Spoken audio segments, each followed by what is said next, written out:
এই মুহূর্তে আমরা রয়েছি গঙ্গাসাগরের ১ নম্বর বিচ। ১ নম্বর বিচের অবস্থাটা দেখুন কি অবস্থা হয়ে আছে, কি ভয়াবহ অবস্থা হয়ে আছে। একদম শুনশান, কোনো লোক নেই। দেখুন আপনারা সবটাই ঘুরিয়ে আমরা দেখাচ্ছি, আমাদের ক্যামেরায় দেবাশিস বাবু সবটাই দেখাচ্ছেন। আপনারা দেখে নিন যে কি অবস্থা একদম ১ নম্বর বিচের। যারা আসছেন তারাও কি অবস্থায় আসছেন দেখুন। হ্যাঁ, এবং এই দিকটাও দেখুন, সব দিকটাই এই ১ নম্বর বিচের হাল কি অবস্থা হয়ে গেছে। সমুদ্র ক্রমশ গিলে খাচ্ছে কপিলমুনির মন্দিরকে। উঠে এসছে অনেক আগে যেটা ২-৩ কিলোমিটার দূরে যেটা ছিল, এখন কিন্তু দেখা যাচ্ছে আর ২-৩ কিলোমিটার নয়, ৪০০ থেকে ৪৫০ মিটারের মধ্যে চলে আসছে। স্বাভাবিক কথা, প্রশাসনের চিন্তা ক্রমশ বাড়ছে যে কীভাবে এই প্রাকৃতিক দুর্যোগ এবং এই সমুদ্রের করাল গাছ থেকে কপিলমুনির মন্দিরকে রক্ষা করা যায়। চেষ্টা করছে বিভিন্নভাবে, কিন্তু কি করা যাবে? প্রকৃতির মার দুনিয়ার পার, আমরা সবাই জানি। তাই প্রকৃতি যদি এখন উঠে যায় যদি রেগে, তাহলে সেক্ষেত্রে কিচ্ছু করার কিছু থাকে না। আবার পূর্ণিমা পড়ে যাচ্ছে, আজ সারা পূর্ণিমা আসবে। এই পূর্ণিমাতে জল আরও বেশি উঠবে। ইতিমধ্যে জলের উপর উঠে গেছে, এরপর আরও জল উঠবে। জল যে কোথায় উঠবে তার ঠিক নেই। দেখুন কত দূর পর্যন্ত জল উঠে গেছে, আমরা দেখাতে পাচ্ছি। জল উঠে গেছে, মাঝখানেও জল চলে গেছে। এই গঙ্গাসাগর মেলা আমরা দেখতে পাচ্ছি, ওই গেট ইয়েতে স্নান করার জন্যে সব যাচ্ছি। এবারে ওদিকটা দেখুন কত দূরে কিছু যাত্রী ওদিকে রয়েছে, দেখে নিন। দুপুরবেলা এখন এই সময় কি পরিবেশটা, কি পরিস্থিতি হয়ে আছে ১ নম্বর বিচে।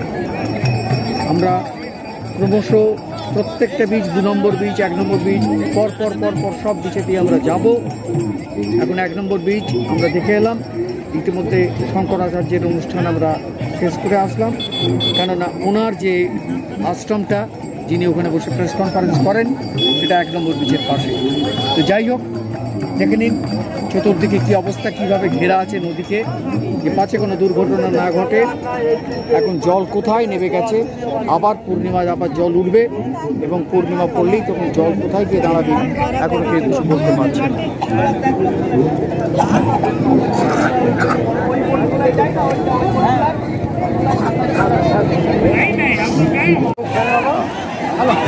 মকর সংক্রান্তির যোগ কিন্তু আগামীকাল সকাল ৬টা ৫৮ থেকে আগামী পরশু সকাল ৫৮ পর্যন্ত, ৬টা ৫৮ পর্যন্ত। কিন্তু দেখা যাচ্ছে যে ইতিমধ্যেই গঙ্গাসাগরেতে সমস্ত স্নান পর্ব কিন্তু চলছে। আগে ভাগে যাতে স্নান করে চলে যেতে পারেন সেই জন্য দৃশ্য আমরা দেখছি, এবং ইতিমধ্যেই বেশ কিছু এলোখেলোভাবেই সব স্নান সেরে উঠছেন। আমরা দূরের ঘাটেও দেখতে পাচ্ছি, যেখানে ঘাট একটু ভালো সেখানেই তারা নামছেন, এবং কাদায় ভর্তি হয়ে গেছে দেখছেন। সম্পূর্ণ সমুদ্র তটের অবস্থা একেবারে কাদা। সুতরাং তার মধ্যে যতক্ষণ জল পাচ্ছে তারা চান করে যাচ্ছে। যদিও আগামীকাল সম্পূর্ণভাবে স্নান হবে এবং পরশুদিন পর্যন্ত যে স্নান চলবে, আশা করা যাচ্ছে প্রচুর ভিড় জমে আছে গঙ্গাসাগর মেলায় চান করার জন্য, গঙ্গাসাগরে মকর সংক্রান্তি স্নানের জন্যে। তারা এসে আর উপচে পড়বে গঙ্গাসাগরতে পূর্ণ স্নানে মোক্ষ লাভের আশায়। তো যাই হোক, মহাকুম্ভ চললেও, ১৪৪ বছর বাদে মহাকুম্ভ চললেও গঙ্গাসাগরের কিন্তু কোনোরকম ভিড় কমবে না বলেই এখানকার মানুষের সমস্ত দাবি। গঙ্গাসাগর যারা স্নান করবেন তারা গঙ্গাসাগরে আসবেন। প্রতি বছরের মতো এবছরও সেরকম ভিড়ই হবে। দেখা যাক আগামীকাল কি হয় এবং আগামী পরশু কি হয়, আমরা তার অপেক্ষায় আছি।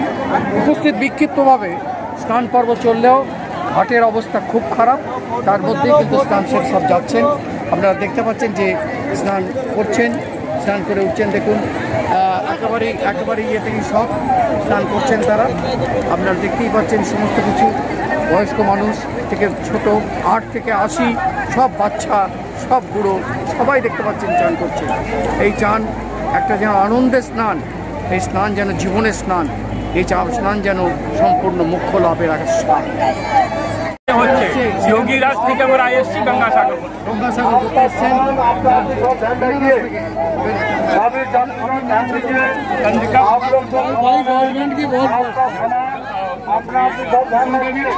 কুসুম দেবী শুক্লা, আমি গণেশ শুক্লা।